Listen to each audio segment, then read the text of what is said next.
Hey guys, and welcome to Escape with Watch Reviews. My name is Steve, and today we're looking at the Heron Gladiator, a watch that is currently on Kickstarter, and just 2 days into the Kickstarter campaign, it is already 78% funded. So I have a good feeling about this thing being fully funded. So yeah, that's really awesome to see.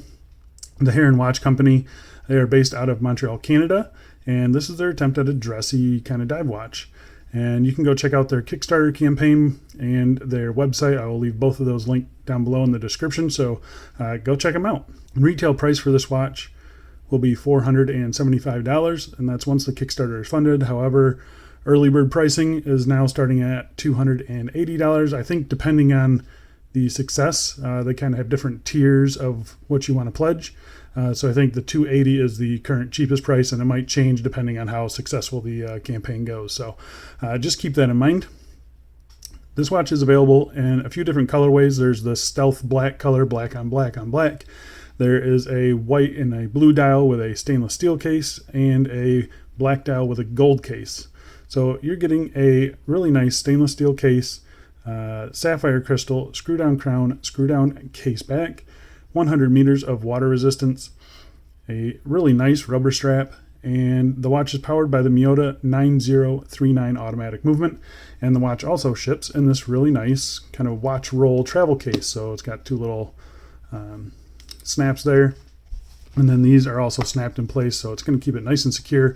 It's very soft, really nice. I really want this watch case. So but yeah, really nice packaging, and something that's useful, something other than just a typical box. So that's really nice to see. It's got the Heron logo there, and yeah, really nice packaging.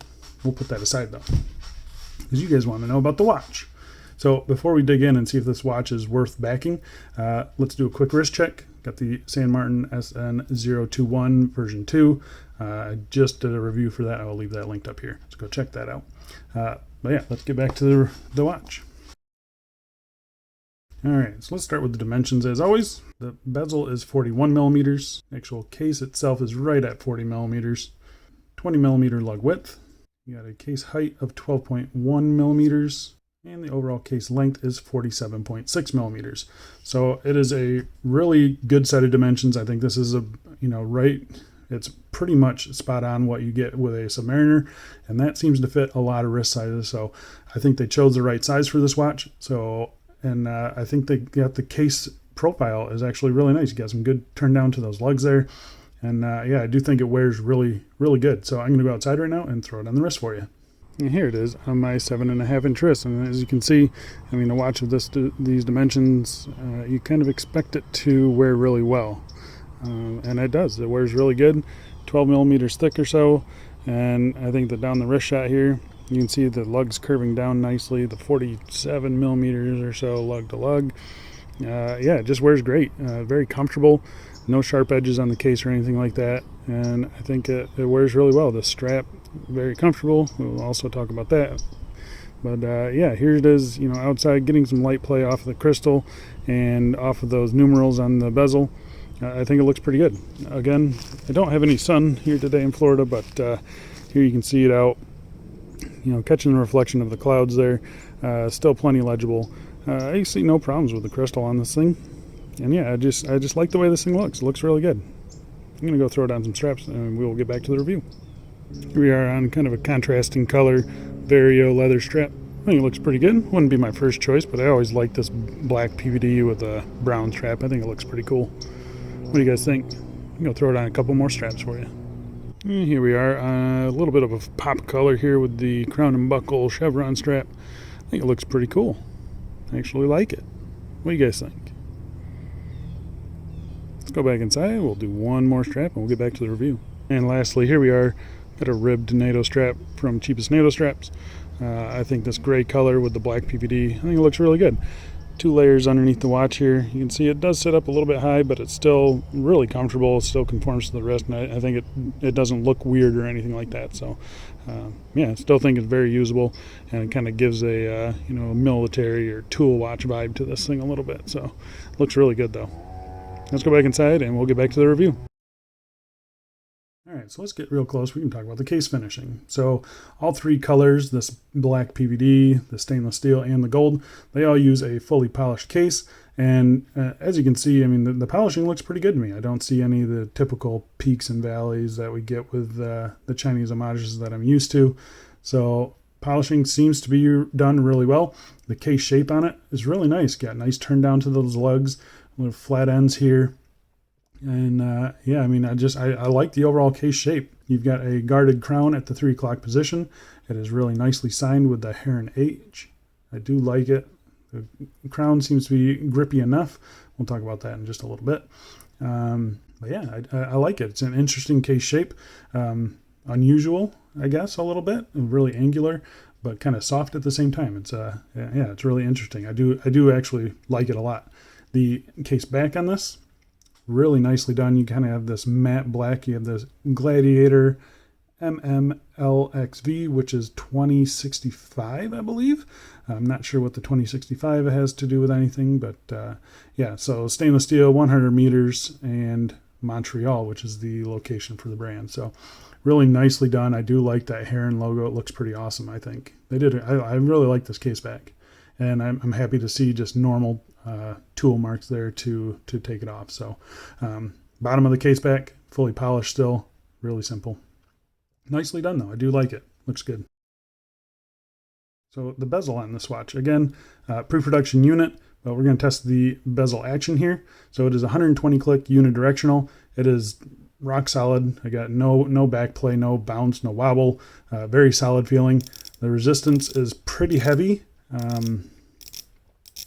almost too heavy, but honestly, I don't think you're going to be messing with this too much.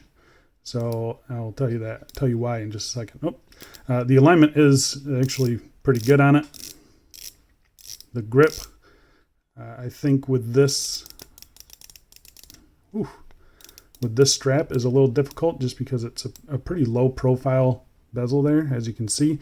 But I mean, the grip is really nice. When you have a regular strap that doesn't go right up to it, you get plenty of grip on it. So yeah, I think it is just a little bit tight. They are working on the bezel clicks on it. They aren't great right now, but hopefully they'll be able to figure that out. They're not bad. They're really not bad. They sound a little different, but they feel fine.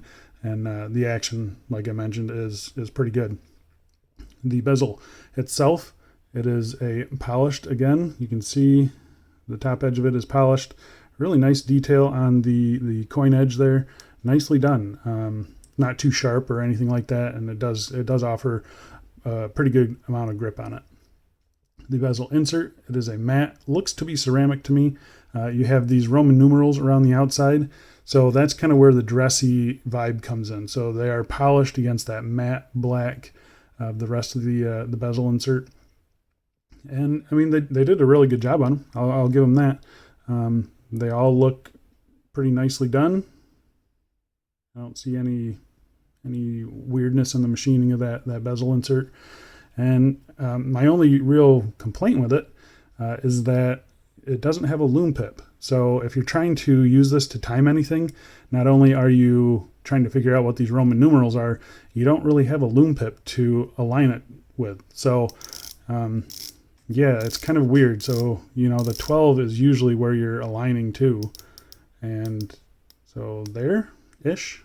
But using these Roman numerals to time things, it's a little bit difficult. I wish they would do something with just a single triangle. But I really don't think that's going to happen. So I don't think the bezel is going to get much use from most people. So just keep that in mind. But it is pretty solid feeling bezel, and yeah, it looks really good at least. So let's talk about the crystal real quick. So I'm going to test it. It is a sapphire crystal, as you can see. They do mention that it has anti-reflective coating on it. This is a pre-production again, so I don't know if it's got it on it or not. I can't really see any on it, but you know, the actual production unit will have it. Even without it, it's not. It hasn't become a distraction or anything like that.